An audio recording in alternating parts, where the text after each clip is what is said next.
susunod na programa ay rated PG. Ito ay nangangailangan ng patnubay at gabay ng magulang para sa mga batang manonood. Hello guys, at mga kanapoy. Dito tayo ngayon sa bahay at gagawa tayo ng dishwashing. Liquid, ang panghugas sa pinggan. Pwedeng panghugas sa motor o mga sasakyan. Ngayon, nakagawa na ako ng unang timba na 14 liters. Tapos sinundan ko ng 2 timba na isang lemon at isang kalamansi. Pangalaw yun. Ngayon, Sana all. dahil ubos na yun, gagawa din tayo ng pangatlong batch. Kalamansi at lemon. Pagsasabay natin ngayon yan. Yun mga kanapoy. So, panoorin nyo lang aking mga gagawin. At yung gusto mong matuto at yung gusto mong magsimula, pwede nyo gawin yan sa sideline, nasa bahay lang. Yun. Siya nga pala sa inyo mga kanapoy. So, kararating ko lang galing kung extra lalamove. Ngayon, gagawa tayo ng dishwashing liquid dito sa bahay. Ito, tingnan nyo. At nakaready na yung tubig na 2 mga napoy. Ang bawat isang timba, 14 liters yan. Kailangan malinis na tubig. Yan. Pwede naman daw mineral, pwede naman galing sa gripo, basta malinis na walang amoy. Yan mga kanapoy, 2 timba yan, bawat isang timba ay 14 liters by 2, magiging 14, magiging 28 liters yan. Pero maglalabas yan ng 2 litro. Hindi na, baka mamatay pa yun, bumula pa bibig yung pag-ilan niya. Kasi yung ingredient na ilalagay. Yan. Panoorin niyo aking gagawin. Kung paano magsimula at anong unang sangkap ang nilalagay. Kanapoy, ito po yung ating ingredient na ilalagay sa 2 timba. Ang tawag dyan, dekit. Yan. Ito isa ay ito yung kalamansi at ito yung lemon.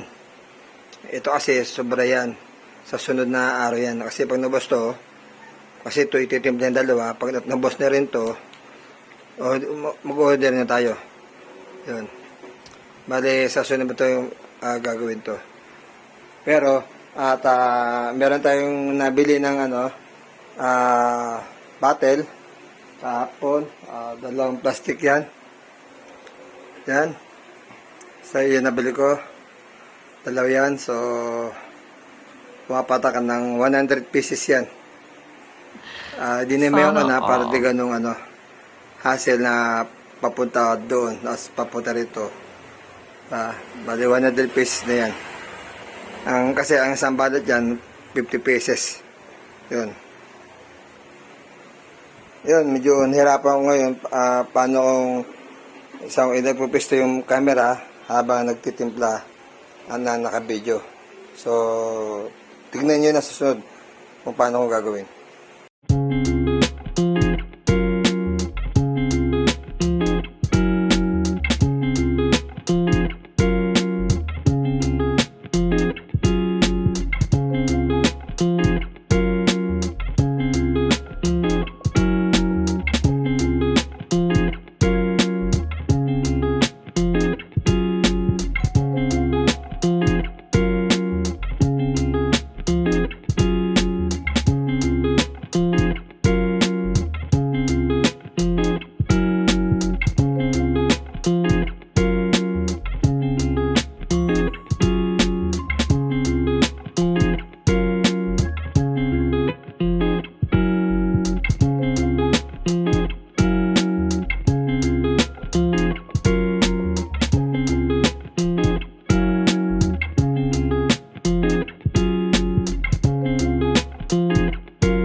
bukas ng hapon. Bukas ng hapon ba? Bukas ng hapon. Saan natin isasalin sa loob ng 24 hours. Yan. Ready to mix na yan. Nakalimix na yan. So, sasalin natin sa butter sa bukas ng hapon. Yan, mga butter niya. Yan. Yun, nag-stack na marami.